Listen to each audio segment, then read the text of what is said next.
السلام علیکم ورحمۃ اللہ وبرکاتہ۔ گزشتہ سے پیوستہ، چونکہ پہلی کلاس میں ہم پڑھ رہے تھے جنگ احد کے حالات کے بارے میں، تو اس میں منافقین کا جو مشورہ تھا وہ کیا تھا؟ وہ چاہتے تھے کہ مدینہ میں جنگ لڑے۔ ان کے دلوں میں چونکہ کیا چھپا ہوا تھا؟ ان کو اس بات کی فکر تھی کہ ہماری کیوں نہیں مانی گئی۔ مخلص جو ہوتا ہے وہ مشورے نہیں کرتے ایسے، وہ ہر حال میں ہی خوش ہوتے ہیں۔ اور کچھ صحابہ کا مشورہ یہ تھا کہ مدینہ کے اندر اور باہر جنگ کی جائے۔ تو جنگ احد میں مسلمان بھاگے کیوں تھے؟ ان کے بھاگنے اور پھسلنے کی وجہ یہ تھی کہ جب انسان کے اندر کمزوری ہوتی ہے، رسول صلی اللہ علیہ وسلم کی نافرمانی، تب انسان کو شیطان پھسلانے میں کامیاب ہو جاتا ہے۔ تو ان کا اختلاف کیا تھا؟ مال کی محبت تھی۔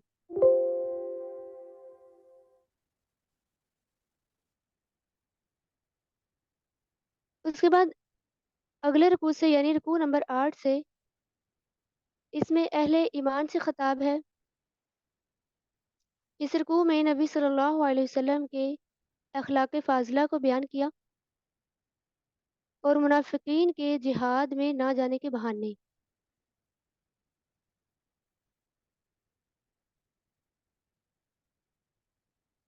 تو کافر کیا کرتے تھے؟ جب بھی سفر میں جانے اور جنگ میں جانے کا اعلان کر دیا جاتا تو ان کو موت پڑ جاتی تھی، کیونکہ مومن اور کافر کی گفتگو میں بھی فرق ہوتا ہے۔ تو یہ پہلے تو جاتے نا، بعد میں کاش کاش کہتے، حسرت بھی کرتے۔ تو کاش کہنا حسرت کا ہی باعث ہے، اور یہ شیطان کا عمل ہے۔ کاش کا لفظ استعمال نہیں کرنا چاہیے۔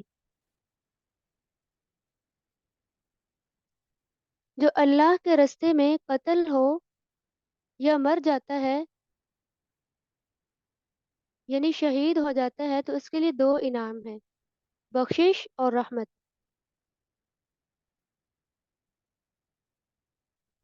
تو آپ صلی اللہ علیہ وسلم کا اخلاق مبارک کیا تھا؟ آیت نمبر 159 سے بتایا جا رہا ہے کہ آپ صلی اللہ علیہ وسلم بہت نرم دل تھے، اللہ کی خاص رحمت تھی ان پر۔ اخلاق بہت اچھا تھا، جس وجہ سے لوگ آپ صلی اللہ علیہ وسلم کی طرف مائل ہو رہے تھے۔ بہت سے لوگوں کا ایمان لانے کا سبب آپ صلی اللہ علیہ وسلم کا اچھا اخلاق مبارک ہی تھا۔